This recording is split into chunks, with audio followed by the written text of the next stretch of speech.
So welcome back to the channel, the bear market champ Chainlink, who famously pumped like crazy throughout the last bear market, has started off this bear with a bit of an upswing here, maybe leading the charge on a bit of a relief bounce potentially, but looking pretty healthy. Some fundamental news to go through here in this video as to why this pump is possibly occurring, and also on top of that we're going to look at some of the reasons why this is, a foundation piece in my portfolio due to the fact its fundamentals are so sound. So on to Chainlink in today's video, currently $9.31.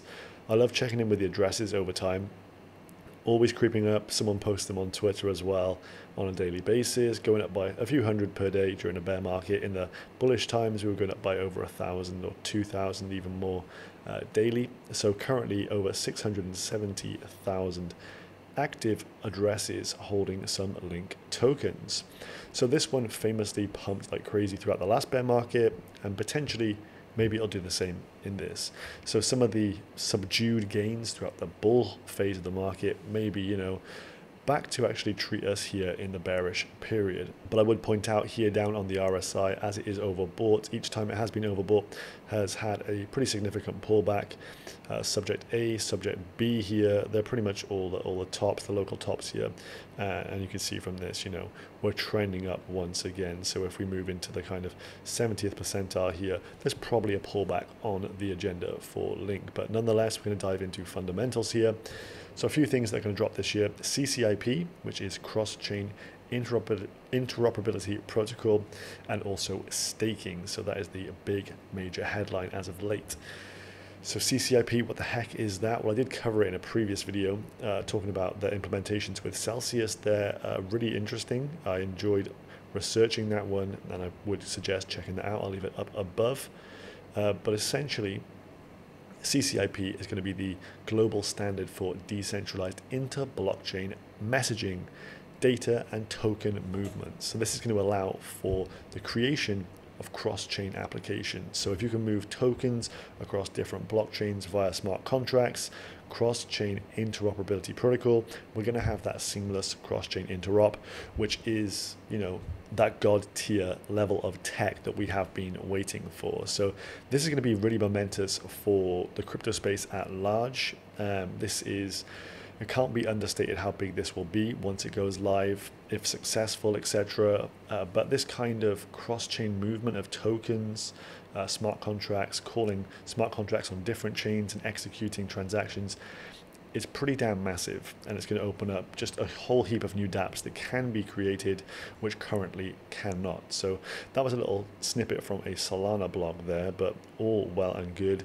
On top of that as well, we see Chainlink deeply entrenched in crypto, VRF being utilized particularly by NFT projects and also in GameFi as well. So for example, this verifiable randomness function used to ensure or prove that the mints of new NFTs were all fair and above board, and you didn't have individuals behind the scenes, maybe team members, sniping all the best traits for themselves. So VRF, certainly one of those big industry standards that is utilized, part and parcel of the crypto culture going forward. So the overall fundamentals of Chainlink, super strong. Now, what has changed here over the past couple of days is this. So Link Marines rejoice after Chainlink 2.0 brings a new roadmap and staking. So the Link Marines, super bullish guys, real pleasure to interact with them over on Twitter.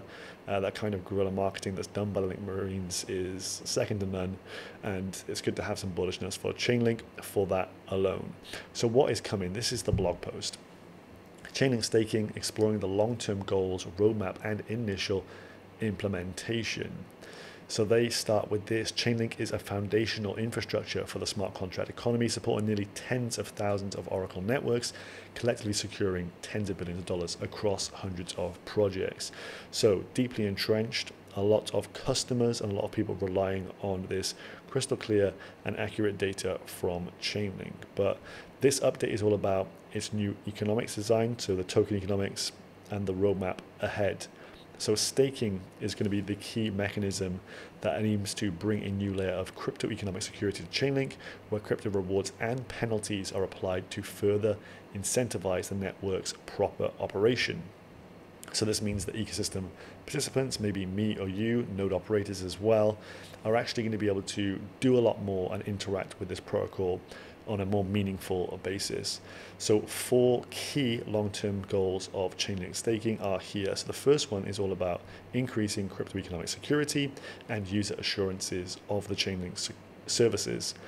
So this means that Link tokens will need to be locked up in service level agreements, SLAs as they call them, as a kind of guarantee around network performance. So if an oracle is maybe a bad actor, or maybe it's just not up to scratch, and they're failing to meet obligations, then there can be slashing implemented.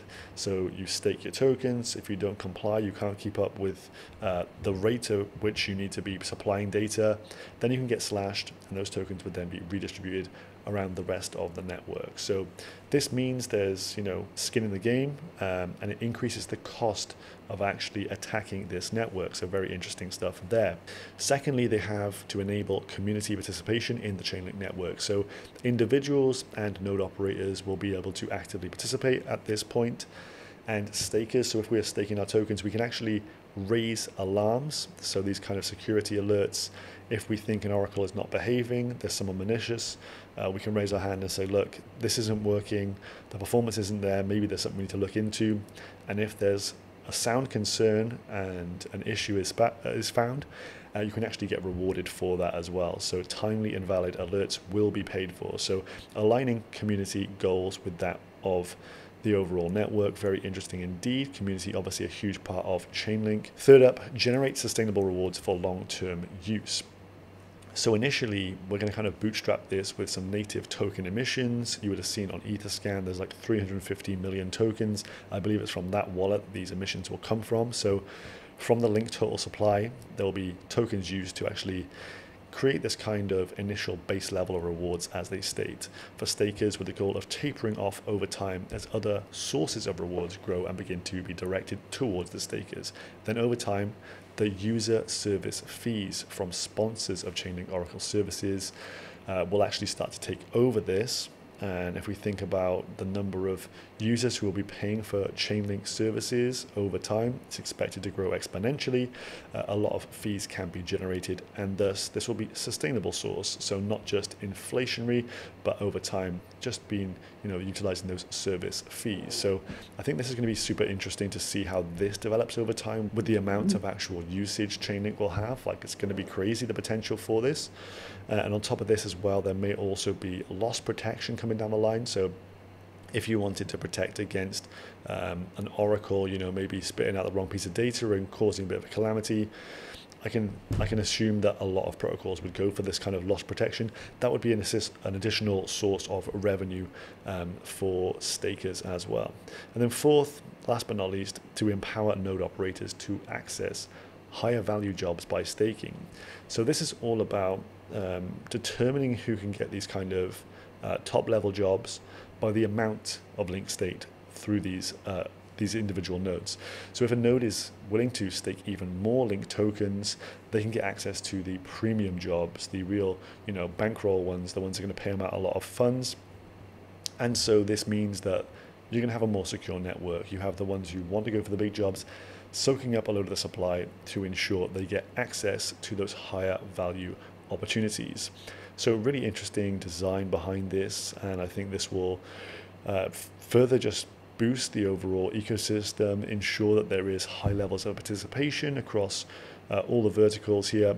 And in terms of those staking rewards as well, of course, passive income opportunities will be finally available for users. So this rollout will be done in stages. 3 stages have been set out here. And it says the rollout of the staking mechanism will be similar to Chainlink price feeds themselves. So this went from a single ETH USD price feed on Ethereum mainnet. And this is the first and foremost price feed that will be utilized in V0.1. But subsequently from here, we know that they started with just ETH USD price feed, but now they support tens of thousands of price feeds, powered by 50 plus leading node operators across 12 blockchains and layer 2 solutions. So there's a bit of a rollout of how this will take place here. V0.1 link staking rewards going live. This is all going to be in the second half of 2022, by the way. This has been confirmed by the team. I think there's consensus coming up in the next few days as well, so I think Sergey may have a word or two to say there. So these are the kind of initial starting blocks here: link staking, partner growth program, basic reputation tracking, alerting network, and ETHUSD feed plugging into this. So this is where the fees could come from. And then as you can see, V1 and V2 here, a lot more going live as we go forward. But this is probably going to take a good few years before we get to, V1 and then V2 being fully rolled out there. But in terms of juicy details here, Chainlink God with the updates here, it was further down in this article. If you do want to check it out, I've left it down below and you can read through this and see some of the highlights. But Chainlink God sums this up nicely. Onto the juicy details, the ones that most people are interested in. The initial staking pool in V0.1 will be capped in size, with distinct allotments to node operators, community members, and coordinators of Oracle networks. This means token holders will be able to stake directly if you're lucky. So in V0.1, we'll start with 25 million link in the pool. So the goal will then be to scale this up to around 75 million linked staked after a few months post-launch, everything going well. So how would you actually get into this? Well, he says there will be the ability to fill the community allotment. A fair entry mechanism will be used, but emphasis given to those who have a long-term token holding. So, for example, if you haven't moved your tokens, they've been on your wallet for a couple of years. I'm sure a lot of people are in that situation.